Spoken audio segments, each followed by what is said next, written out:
बिस्मिल्लाहिर्रहमानिर्रहीम, अस्सलाम वालेकुम। मैं हूं नुसरत हारिस और आप देख रहे हैं कौम की आवाज़। कौम की आवाज़ में आज हम कौम के सवालात जो एक वीडियो के हवाले से हैं वो इस फोरम पर उजागर करेंगे। पाकिस्तान में अनफॉर्चुनेटली बड़े आराम से लोग कह देते हैं कि हर चीज़ बिकती है और हम बीइंग पाकिस्तानी हमेशा उस रद्द अमल पे या इस गुफ्तगू पे या इस सवाल पे बहुत बुरा मनाते हैं। पाकिस्तान में हर सीट बिकती है, पाकिस्तान में वोट बिकता है, पाकिस्तान में इंसान बिकते हैं, पाकिस्तान में इंसाफ बिकता है। लेकिन पाकिस्तान में सेनेट की सीट्स जिस तरह बिक रही हैं और जो वीडियो वायरल हुई है उसके बारे में आज हम अपने प्रोग्राम से सवालात उठाएंगे, गुफ्तगू करेंगे। मेहमान हमारे साथ मौजूद होंगे। आखिर 2018 में बनने वाली वीडियो बनाई क्यों गई थी, इतने अरसे प्रिजर्व क्यों की गई थी, पैसे दिए किसको जा रहे थे, पैसे लेने वाला कौन था, शफाफियत का ऐलान करने वालों का उस वक्त मौक़िफ़ क्या था और आज मौक़िफ़ क्या है। वो लोग जो कहते हैं कि जी एडिट हो गया, बहुत लोगों को आसानी से ये जुमला या ये वर्ड मिल गया है कि जी एडिट कर दिया, मैं तो इस वीडियो में हूँ ही नहीं। तो ये एडिट हुई भी वीडियो है, ये टीज़र वीडियो है, पिक्चर अभी बाकी है, ये मामला है क्या, इस पर हम बात करेंगे। इस वक्त हमारे मेहमान मौजूद हैं, सीनियर जर्नलिस्ट हैं, तज्ज़ियाकार हैं, आप सब इन्हें जानते हैं। मुबश्शिर ज़ैदी साहब को हम खुशामदीद कहते हैं। जी मुबश्शिर साहब, ये जो सेनेट के हवाले से वीडियो रिकॉर्ड हुई है और जारी हुई है, इस पे बड़े तबसरे किए जा रहे हैं। पीटीआई की हुकूमत को जिम्मेदार ठहराया जा रहा है कि ये वीडियो उन्हीं के पास थी इतने अरसे तक और फिर वो वेट करते रहे। सही वक्त का, वो सही वक्त आज का वक्त है जब ये वीडियो वायरल हो रही है। आपका क्या कहना है इस हवाले से? देखिए, इसमें क्योंकि अभी हक़ाइक़ हमारे सामने उस तरीके से नहीं है तो ज़ाहिर है इल्ज़ाम तराशी दोनों तरफ से हो रही है। ये वीडियो जो रिकॉर्ड हुई हैं बेसिकली उन MPs की हैं जिनको खरीदा गया कि वो पीपल्स पार्टी के उम्मीदवारों को वोट दें, और पीपल्स पार्टी जिसके पास वोट एक सीट लेने के भी नहीं थे, वो 2 सीटें ले गए थे और तीसरी सीट भी ऑलमोस्ट निकाल ही गए थे तकरीबन। तो इससे 2 चीजें साबित होती हैं कि ये जो रिकॉर्डिंग हुई है ये जाहिर है PTI वालों की हुई है, जब वो पीपल्स पार्टी वालों के साथ जो है अपने चीजें तय कर चुके थे। तो ये कह देना कि स्पीकर हाउस की फुटेज है या ये कि चीफ मिनिस्टर हाउस की फुटेज है, उस वक्त की गालिबन ये जो है इसमें मुबालगा आराई ज्यादा है और ऐसा कोई सबूत नहीं है जो ये बात साबित कर सके कि वाकई ये पैसा जो है ये गवर्नर हाउस या स्पीकर हाउस या चीफ मिनिस्टर हाउस में दिया गया। इसमें बहरिया टाउन का भी वैसे जिक्र आ रहा है। देखिए, बहरिया टाउन तो वो लंगर है जो हर जमात के लिए खुला हुआ है, तो जो पैसे दिए गए होंगे वो जाहिर है वो उसी जरिए से दिए गए होंगे। लेकिन हमें ये जरूर देखना है कि पैसे और शायद वेन्यू में भी कहीं ना कहीं वो पीपल्स पार्टी ने जीती हैं, तो इस सब का बेनिफिशियरी जो है वो पीपल्स पार्टी है। हाँ, आप टाइमिंग पे जरूर क्वेश्चन कर सकते हैं कि 2018 की वीडियोस अब तो सामने लाई गई जब हुकूमत जो है बहुत ज्यादा बजिद है कि हाँ ओपन बैलेटिंग होनी चाहिए। प्रिंसिपली उनका स्टैंड बिल्कुल ठीक है, लेकिन जल्दबाजी जो उनकी तरफ से वो ये बताती है कि शायद हुकूमत को डर है कि उनके कुछ MPs दोबारा से पैसे के लालच में जो अपोजिशन की सियासी जमातें हैं उनको वोट न डालें। सही। अच्छा, डेमोक्रेसी का, और आप देखते ही हैं कि हर पार्टी जो है वो डेमोक्रेसी की बात करती है, हर पार्टी शफाफियत की बात करती है, लेकिन इस वीडियो से तमाम पार्टीज़ का गंदा खुला चेहरा सामने आ गया है। ये वीडियो, आपके ख्याल में 2 चीज़ें मैं पूछना चाहती हूँ। आपके ख्याल में ये वीडियो जो बनी है ये वाकया पहली बार हुआ है या पहली बार सिर्फ इसकी वीडियोग्राफी हुई है और पहली दफ़ा वीडियो आई है? उसके अलावा आप इन पार्टीज़ के बारे में क्या कहना चाहेंगे जो इसमें मुलव्वस हैं? देखिए, जहाँ तक वीडियोस हैं बिल्कुल पहली बार आई हैं, लेकिन कहानियाँ पहली बार सामने नहीं आई। आपको याद होगा 90s में 80s के एंड में छांगा मांगा में क्या हुआ, किस तरह MPs को मूव किया गया, लाहौर से मरी अचानक मूव कर दिया गया। तो हर जमात का अपना फेयर शेयर है। उस वक्त जाहिर पाकिस्तान तहरीक इंसाफ नहीं थी, मगर देखिए हमारे यहाँ जो जमहूरियत है वो इस वक्त अशराफिया के हाथों यरगमाल है। उसकी वजह यह है कि ग्रास रूट लेवल पर इन जमातों के अपने अंदर एक आमराना सोच है कि आप नीचे कॉलेज लेवल पर, यूनिवर्सिटी लेवल पर स्टूडेंट लीडर्स को उस तरीके से प्रमोट नहीं करते। आपकी जो जानशीनी है पार्टी की, वो भी जाहिर है वो एक ही फैमिली के अंदर मरकूज है। तो ये सारी चीजें इस बात को साबित करती हैं कि हमारी जो सियासी अपनी जमातें हैं उनकी सोच जमहूरी नहीं है। और सोच इसलिए जमहूरी नहीं है कि वो चाहते हैं कि बिल्कुल एक सियासत को एक फैमिली के अंदर मरकूज रखा जाए, चाहे वो पीपल्स पार्टी हो जो देखने में बहुत जबरदस्त किस्म की एक जमात है, जो बात भी करती है लोगों के राइट्स की, पॉलिटिकल राइट्स की बात करती है, लेकिन जब अपनी उनकी जानशीनी का वक्त आता है तो फिर बिलावल भुट्टो को ही चूज करते हैं। हालांकि क्लेम उनका ये है कि हर घर से भुट्टो निकलेगा जी, लेकिन निकलता जो है वो उनकी फैमिली से ही है। आपको भी पता है एक ही घर से है जी। अच्छा, इस वीडियो में मुख्तलिफ लोगों के चेहरे नजर आए हैं। साबिक एमपी मोहम्मद अली शाह बाचा जो है वो भी इसमें नजर आए हैं, लेकिन वो ये कहते हैं कि ये एडिट कर दी गई है। मैं तो ये हूँ ही नहीं। जी बिल्कुल, आप क्या कह सकते हैं। देखिए इस गलाजत में सबके हाथ गंदे हैं, तो उन्हें भी ये बात पता है कि इस वक्त कोई जो है उनके खिलाफ ऐसी कार्रवाई नहीं होगी कि दोबारा से वो जो इस प्रैक्टिस को किसी भी तरीके से खत्म करने में मददगार साबित हो। क्योंकि करोड़ों बटे थे उसमें, जैसे आपने खुद नाम लिया, मलिक रियाज भी इन्वॉल्व थे, उसमें सारी सियासी जमातें इन्वॉल्व थी। तो आप ये देखिए कि जब अशराफिया की करप्शन होती है तो हमने देखा है कि वो आगे जाके कोई उसमें फर्क नहीं पड़ता कि कोई किसी किस्म की कोई कार्रवाई नहीं होगी किसी के भी खिलाफ। कि आप देख लीजिए, क्योंकि ऑलरेडी इस बात को तकरीबन 2.5 बरस गुजर चुके हैं, तो ना कोई केस दर्ज हुआ ना कुछ हुआ। इमरान खान साहब ने भी हाथ झाड़े और उन एमपीएस को अपनी पार्टी से निकाल दिया, वो दूसरी जमातों में चले गए। तो हमारे यहाँ देखिए यही एक तरीका कार है, और इसीलिए जरूरी है कि जो एहतसाब है वो टॉप से शुरू हो। ठीक है, एहतसाब जो है आप लोअर लेवल पर कर अगर आप ये समझते हैं कि आप चीजों को बेहतर कर लेंगे तो ऐसा नहीं होगा। मगर बदकिस्मती है कि हमारी सियासी जमातें खुद अपने अंदर अपनी जमातों में एहतसाब करने के लिए तैयार नहीं है। तो मुबशिर साहब, जैसे आप ये कह रहे हैं कि इसको 2.5 साल का अरसा गुजर चुका है और अब किसी के खिलाफ कोई कार्रवाई नहीं होगी, तो फिर इसका मकसद क्या है? मकसदियत भी तो कोई चीज होती है। फिर लोगों की तरफ से ये कहा जा रहा है कि इमरान खान साहब ने, हर हुक्मरान जमात को ये खदशा होता है कि उसकी जो जायज सीटें हैं सेनेट वो दूसरी पार्टियां ना ले उड़ें। और एमपीएस इस लेवल पे आकर के, जब आपको पता है कि आपको डेवलपमेंट फंड भी नहीं मिल रहे और आपके पास जो है इतने फंड मौजूद नहीं हैं, तो वो फौरन एक शॉर्टकट के तौर पर वो ये रिश्वत कबूल कर लेते हैं अपना वोट देने के लिए किसी भी मुखालिफ उम्मीदवार को। उनको भी पता है क्योंकि सीक्रेट बैलेटिंग है, लिहाजा कुछ भी सामने नहीं आएगा। और ये जो बात कही जा रही है कि इस वीडियो के मजीद एपिसोड्स हैं, ये तो महज एक टीजर है। आप समझते हैं कि ये बात अवाम को या इन लोगों को किसी खास सोच में डालने के लिए कही गई है, या ये वाकई हकीकत हो सकती है? कौन सी बात? ये बात कि ये जो अभी वीडियो आई है ये महज एक टीजर है, इसके बाद कुछ और एपिसोड्स हैं जो सामने आएंगे। नहीं, मेरे ख्याल में यही वीडियोस हैं, और अगर आएंगी भी तो इसी इंटेंसिटी की होंगी। उसमें जाहिर है ये नहीं होगा कि पार्टी लीडर्स जो हैं खुद नजर आएंगे आपको पैसे देते हुए, ऐसा नहीं होता। उनके जो क्रोनीज हैं बेसिकली वो ये काम करते हैं और अपने लेवल पर आकर के ताकि पार्टी लीडर पर नाम ना आए, और अगर पार्टी को कहा जाए तो पार्टी कहे कि जी नहीं, हम उससे किनारा करके तैयार कर लेते हैं, हमें तो उस चीज की लीडरशिप को नॉलेज नहीं थी। हालांकि लीडरशिप को पूरी नॉलेज।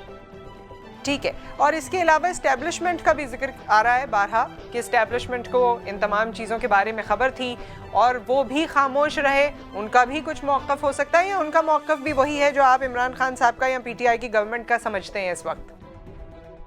एस्टेब्लिशमेंट तो आपको पता है वो सबसे बड़े चैंपियन है, तो वो जो है सारे के सारे जो ये खराब गेम्स होती हैं वो तो उनके, मतलब आप कह दें गॉड फादर है ना, आप देखिए कि इसका बैकग्राउंड देखिए कि ये जब 2018 में ये इलेक्शंस हुए, उससे पहले 3 महीने पहले जो है, बल्कि 2 महीने पहले एस्टैब्लिशमेंट की मदद से आसिफ अली जरदारी साहब ने बलूचिस्तान में मुस्लिम लीग नून की मेजॉरिटी हुकूमत को माइनॉरिटी हुकूमत में तब्दील किया, चीफ मिनिस्टर तब्दील हुए, वहां पर भी पैसे चले, उसमें तो डायरेक्टली एस्टैब्लिशमेंट इन्वॉल्व, सबको ये बात पता है। तो जाहिर है एस्टैब्लिशमेंट ने फिर खुला हाथ इधर भी रखा कि जरदारी साहब को उसके इनाम के तौर पर 2 केपी में सीटें भी मिल जाए। जो एस्टैब्लिशमेंट का रोल है वो तो हमेशा से ही जो है वो जिसे अंग्रेजी में कहते हैं शॉर्टी रोल है, एक मुश्तबा रोल है। मगर मसला देखिए, जब सियासी जमातें खुद इनकरेज करेंगी एस्टैब्लिशमेंट को इस तरह के मामलात में, तो जाहिर है फिर वो एस्टैब्लिशमेंट उनको इन्हीं मामलात को शायद उस वक्त सपोर्ट करे, लेकिन बाद में इन्हीं सियासी जमातों को ब्लैकमेल करने के लिए इस्तेमाल करे। अच्छा, एक और बात मैं आपसे जानना चाहूँगी, वज़ीर कानून सुल्तान मोहम्मद खान साहब का बड़ा नाम आया है ऑब्वियसली इस वीडियो के हवाले से, लेकिन उसके साथ ही लोगों का ये रद्द अमल आ रहा है कि वज़ीर आज़म साहब ने इनको जानबूझकर बचाने की कोशिश की है, जानते बूझते हुए इनको सिक्योर किया है। ये अलाइनमेंट आपको किस तरह की लगती है? मैं इस तासुर को बिल्कुल सपोर्ट करता हूँ। वज़ीर आज़म भी देखिए, तहरीक इंसाफ का मसला ये है कि उनको भी पता है कि उनके रैंक में भी डूबियस किस्म के लोग हैं, मगर जब कोई कंक्रीट चीज सामने आ जाती है तो कम अज कम वो अपनी रेपुटेशन को बचाने के लिए वो उस शख्सियत को कुर्बान कर देते हैं। सही। और इस मामले में भी यही हुआ। तो आप इसे बाय डिफॉल्ट कह लें या कुछ भी कह लें, मगर एटलीस्ट ये है कि तहरीक इंसाफ कोई एक्शन ले लेती है। बाकी जमातों में तो अल्हम्दुलिल्लाह ये रिवायत है ही नहीं। जैसे कि इमरान खान साहब ने 2018 में किया और 20 लोग बरतरफ कर दिए थे, और उस वक्त भी ये कहा था कि शफाफियत का पूरी तरह से ख्याल रखा गया है और हमें तमाम चीज़ों की नॉलेज है। एक बात तो साबित हो गई कि नॉलेज उनको थी, जो वीडियो आज वायरल हुई है। जी बिल्कुल, नॉलेज तो थी और आई एम श्योर सबको पता है कि ये वीडियोस बनी हैं, मगर क्योंकि इमरान खान साहब को बाद में उसी एस्टैब्लिशमेंट की जरूरत पड़ी जिसने आसिफ अली जरदारी को इस्तेमाल किया, तो उस वक्त और इमरान खान एस्टैब्लिशमेंट की नई चॉइस बन गए। तो जाहिर है इमरान खान को भी ये सारी चीजें पता थी, मगर उन्होंने इस चीज को अपने उस वक्त दावा तो कर दिया, मगर सामने लाना मुनासिब नहीं समझा, और इसीलिए फिर ये अब जो भी वीडियो सामने आई हैं तो आप क्या ख्याल कर सकते हैं कि ये किससे रिलीज की होंगी। सेनेट के इलेक्शंस, आने वाले सेनेट के इलेक्शंस पे इस वीडियो का कोई असर होता हुआ देखते हैं आप? नहीं, मेरा नहीं ख्याल इसका कोई असर होगा। असर होगा तो मेरे ख्याल में सुप्रीम कोर्ट के फैसले का होगा। सुप्रीम कोर्ट क्या फैसला देता है, क्योंकि फिल वक्त एमपीएस जो है वो चाहे बलूचिस्तान में हो या वो पंजाब में हो या खैबर पख्तूनख्वा में हो, क्योंकि सिंध की हद तक हमें पता है कि पीपल्स पार्टी अक्सरियत ले जाएगी because of its majority in assembly. लेकिन पंजाब और खैबर पख्तूनख्वा में जहां अमूमन ये काम ज्यादा होते हैं एमपीए खरीदने बेचने के, अगर तो ये दोबारा से सीक्रेट बैलेटिंग के तहत होते हैं इंतखाबात, तो आप वही रिपीट देखेंगे और शायद 2023 में आप जो है 2021 की वीडियो दोबारा देखें। जी, कोई ना कोई वीडियो या कोई ना कोई बात दोबारा खुल के 2023 में हमारे सामने आ जाएगी। Thank you so much Mubashshir साहब, आपकी शमूलियत का और आपकी इस तमाम वक्त का और इंफॉर्मेशन का बहुत शुक्रिया। हमें ज्वाइन किया इस वक्त जनरल रिटायर्ड गुलाम मुस्तफ़ा साहब ने, हमारे एनालिस्ट हैं, आपको वेलकम कहते हैं। जी जनरल साहब, अस्सलाम वालेकुम। वालेकुम अस्सलाम।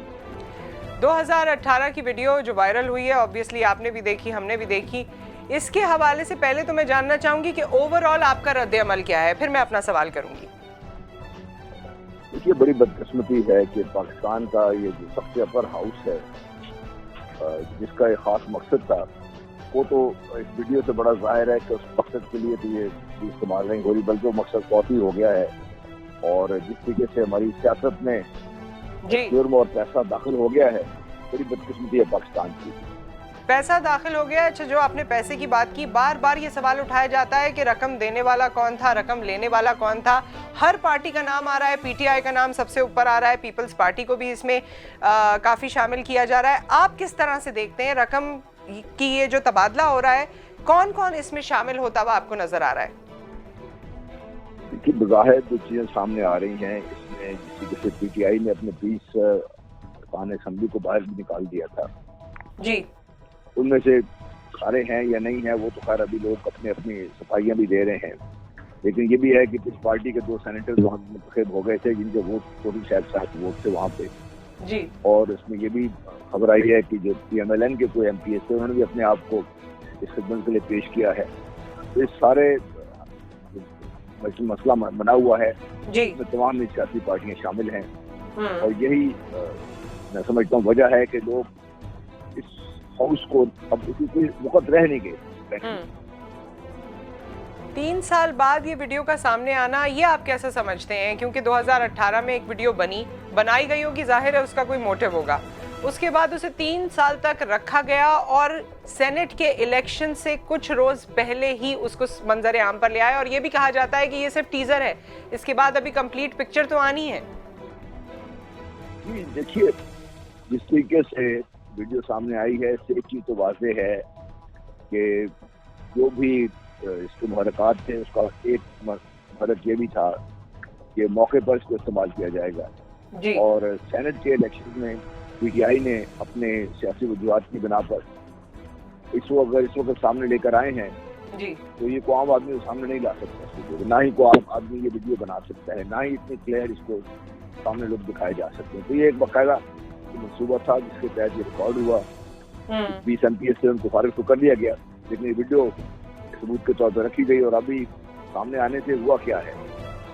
सुप्रीम कोर्ट जिस मसले पे बात कर रही थी उनके सामने वीडियो आई होगी, वो भी देखेंगे। ये तो एक जो गवर्नमेंट का एक स्टांस है कि इसमें पैसा इस्तेमाल होता है, उसका एक कंक्रीट प्रूफ लेके आ गए हैं सामने। अब इससे अगर सेनेट के जो भी इलेक्शन का तरीकाकार है, अगर सुप्रीम कोर्ट इसको इस बनावट चेंज कर देती है तो गवर्नमेंट की विक्ट्री है ये। तो एक तो ये गवर्नमेंट का प्योर, अगर गवर्नमेंट का ही देखते हैं तो नजर आता है गवर्नमेंट ने अपने मकासद के उसूल के लिए इसको इस्तेमाल किया है, अगर गवर्नमेंट ने किया है ओके। और अगर गवर्नमेंट इसमें कामयाब हो जाती है तो उनकी एक सियासी कामयाबी तो होगी, लेकिन इस किस्म के जितने भी काम हुए हैं माजी में भी, जो भी वीडियो सामने लाई गई हैं, जिसको भी उसके बड़े खास मकासद थे जिससे पाकिस्तान का जो सिस्टम ऑफ गवर्नेंस है ओवरऑल आपको न सिर्फ कमजोर नजर आता है बल्कि आपको लगता यूँ है कि जो आईन पाकिस्तान जिसकी हम सब हिफाजत करने की बातें करते हैं और फौज को हम कसूरवार ठहराते हैं, उसी के साथ खिलवाड़ करने में कोई पीछे रह नहीं रहा है। और इसके अलावा जनरल साहब, क्योंकि 2018 के सेनेट इलेक्शंस के बाद इमरान खान साहब ने बहुत वसूख से कहा था कि उनको तमाम इन्फॉर्मेशन थी, तमाम ट्रांसपेरेंसी उनके सामने थी, उन्होंने 20 लोगों को बरतरफ भी किया था, कौम ने उनका साथ दिया था। और आज अगर पीटीआई की तरफ से ये एक स्टेप उठाया गया है तो आपको नहीं लगता कि हमारे अवाम में एक कंफ्यूजन की लहर दौड़ उठेगी? ये कंफ्यूजन मेरा ख्याल अभी साफ होता जा रहा है। ये कंफ्यूजन अवाम के जहन में अगर था कि यहाँ पैसा इस्तेमाल नहीं होता, ये खत्म हो गया है। और लेकिन वो हुकूमत का साथ उस वक्त दिया उन्होंने, वो सही था या हुकूमत ने आज क्लैरिफिकेशन की? ये जी, और ये चीज वाज़ेह हो गई है कि अपने सियासी मकासद के हसूल के लिए, अपनी पार्टी के मकासद के हसूल के लिए या अपनी गवर्नमेंट को बचाने, उसको बढ़ाने के लिए हमारी जो बड़ी सियासी जमातें हैं वो हर किस्म का हरबा इस्तेमाल करती हैं, रही हैं और कर रही हैं जी। तो खतरा जो हम लोग इस चीज को मैं समझता हूँ, अल्लाह करे मैं गलत हूँ, कि ये जो 20-22 करोड़ आवाम है पाकिस्तान के, जो मेन स्टेक होल्डर्स हैं स्टेट में, वो अगर इस सारे सिस्टम से नाला होकर एक तरफ बैठ गए तो पाकिस्तान के लिए बहुत बड़ा खतरा होगा। तो ये हमें, हमारी जो लीडरशिप है सियासी जमातों में बैठे हुए हैं, उनके समझना चाहिए आपस की सियासी जंग लड़ते रहें, लेकिन इस किस्म की जो गेम्स चलती हैं जिससे कोई महफूज नहीं रहता। बदकिस्मती ये है कि हर एक इसकी छींटे उड़ेंगे, गवर्नमेंट पे भी पड़ेंगे, तमाम पे छींटे पड़ेंगे, तो सबसे ज्यादा रियासत का और पाकिस्तान का नुकसान होगा। जनरल साहब, इस बारे में बारहा कहा जा रहा है कि एक सीट जो है उसकी कमोबेश कीमत 70-80 करोड़ के इर्द गिर्द कहीं रिवॉल्व करती है। ये तो एक वीडियो है जो 2018 में आई, इससे पहले भी इलेक्शंस होते रहे हैं, उसमें भी शायद इस तरह की कार्रवाइयाँ होती रही होंगी। क्या ये मामला जो आज हम 2021 में उठा रहे हैं, आप समझते हैं कि आगे सेनेट में ऐसा नहीं होगा या आगे पाकिस्तान की तारीख बदली जा सकेगी आज के इस इकदाम से? देखिए, मैं दुआ भी करनी चाहिए और उम्मीद भी रखनी चाहिए, लेकिन सेनेट को जिस जगह पे हम लेके आ गए हैं जी, जो उसकी अपने जिस हैसियत में लेके आ गए हैं, देखिए जब पिछली हुकूमत थी उन्होंने कोई कम नहीं किया सेनेट के साथ। उन्होंने अपने दो जो उस वक्त के जो वज़ीर-ए-आज़म थे, उन्होंने अपने 2 चहेतों को सेनेटर बनाने के लिए सिंध के लोगों को पंजाब से उन्होंने खड़ा कर दिया, तो जो जिनको आपने केपी से लोग थे उनको आपने सिंध से खड़ा कर दिया। तो ये जो सेनेट के साथ खिलवाड़ हो रहा है, जिसका एक मकसद था, वो तो हमने इसको तकरीबन बड़ा गलत कर दिया है। अब मेरा ख्याल है एज ए होल हमें देखना पड़ेगा कि सेनेट का जो अफादियत अगर हमने कायम रखनी है जी, और इसकी अफादियत है और जरूरत है इसकी, तो फिर इसको हम किस तरीके से सामने लेकर आए, डायरेक्ट इलेक्शन करवाए जाएं या क्या काम किया जाए जिससे एक तो ये जो पैसा का रेल पे लाई खत्म हो, और नंबर 2 वो आम और अच्छे जो समझदार लोग हैं, पढ़े लिखे लोग हैं, टेक्नोक्रेट्स हैं, अपने अपने फील्ड के एक्सपर्ट्स हैं, अपने अपने सूबे के जो मामलात को समझते हैं उनको सामने लेकर आया जाए, ताकि बहसियत को मजबूरी हम पाकिस्तान के बारे में जो कानून साजी है या जो भी बात है वहाँ पे हम कर सकें। ठीक, बहुत शुक्रिया जनरल साहब आपका। आपके वक्त का जनरल रिटायर्ड गुलाम मुस्तफ़ा साहब हमारे साथ मौजूद थे, जिन्होंने एक ओवरऑल अपना व्यू पॉइंट इस वीडियो के हवाले से दिया। और ऑब्वियसली बीइंग पाकिस्तानी हर किसी की ख्वाहिश यही है और दिल यही करता है कि जो वाक़या ये हमारे सामने आया है, गो कि ये पास्ट में बारहा रिपीट हुआ होगा, वीडियो नहीं बनी होगी, वीडियो वन टाइम बनी है, सामने आ गई है। ख्वाहिश सबकी यही है कि अब ऐसा मामला ना हो। जी ख़वातीनो हज़रात, हमारे दोनों मेहमानों ने अपनी अपनी आरा से हमें आगाह किया। एक बार फिर जाते जाते मैं बताना चाहती हूँ कि इस वीडियो में जो नाम सामने आए हैं, वज़ीर कानून सुल्तान मोहम्मद ख़ान साहब का नाम सामने आया है। साबिक MPAs में जिन लोगों के नाम सामने आए हैं, सरदार मोहम्मद इदरीस हैं, दीना नाज हैं, महराज हुमायूं हैं, मोहम्मद अली शाह बाचा हैं। आखिरी नाम पे, जिस तरह मैंने पहले भी प्रोग्राम में अपने मेहमान से दरियाफ्त किया था, यही बात है कि बाचा साहब कहते हैं कि मेरी तो एडिट करके वीडियो लगा दी गई है, मैं तो हूँ ही नहीं। इसके अलावा ये वो वीडियो है जो हमें ये बताती है कि पाकिस्तान में सीट्स किस तरह बिकती हैं, ये कारोबार कैसे चमकता है, डेमोक्रेसी का असली चेहरा क्या है, Pakistan Peoples Party, PTI, PMLN या दीगर पार्टीज़ किस तरह से एक दूसरे पर सबकत हासिल करने के लिए किस हद तक जा सकती हैं, पैसों की लेन देन किस तरह से होती है। इस वीडियो में तमाम चीज़ें आपके सामने आवेज़ा हैं, लेकिन अफसोस की बात यह है कि ये पहला वाक़या नहीं है। हाँ, पहला वो वाक़या है जो आवाम के सामने आया इस वीडियो की सूरत में, लेकिन ऐसे कई वाक़यात माजी में होते रहे हैं। निहायत अफसोस के साथ जो सीट्स हम देखते हैं, जो वोट हम देखते हैं, जो चेहरे हम देखते हैं, वो असली नुमाइंदगी नहीं होती, बल्कि वो उस सीट पे जो कि 70 करोड़ की बिकती है या 80 करोड़ की बिकती है, वो उस पैसे की एक पावर होती है और उसी पावर का वो चेहरा होता है जो मेरे और आपके सामने निकल कर आता है। डेमोक्रेसी का परचम लहराने वाले, डेमोक्रेसी की बात करने वाले, क्या इस वीडियो के बाद भी अपनी डेमोक्रेसी को, अपनी शफाफियत को, अपने पॉलिटिकल बैकग्राउंड को उसी तरह उजागर करेंगे जैसे वो हमेशा उजागर करते रहे हैं? PTI की जानिब से जबकि कहा जा रहा है, मुबशिर साहब ने कहा कि जी ज़रूरी था पार्टी के लिए अपनी सीट्स को उनको महफूज रखना था, उन्होंने ये वीडियो वायरल की, लेकिन इससे भी बहुत से सवालात उठते हैं कि 2018 से लेकर इस कौम को किस अंधेरे में रखा गया है। 2021 में अपने मफाद के लिए ये वीडियो वायरल हुई है, कौन इसको सपोर्ट कर रहा है, हम किस तरफ जा रहे हैं, ये मार्केट या ये धंधा कब तक चलता रहेगा, ये तमाम वो बातें हैं जो हम इस फोरम से उजागर करते रहेंगे। आप हमारा साथ दीजिए, आपसे फिर मुलाकात करेंगे। अपना ख्याल रखिए। अल्लाह हाफ़िज़।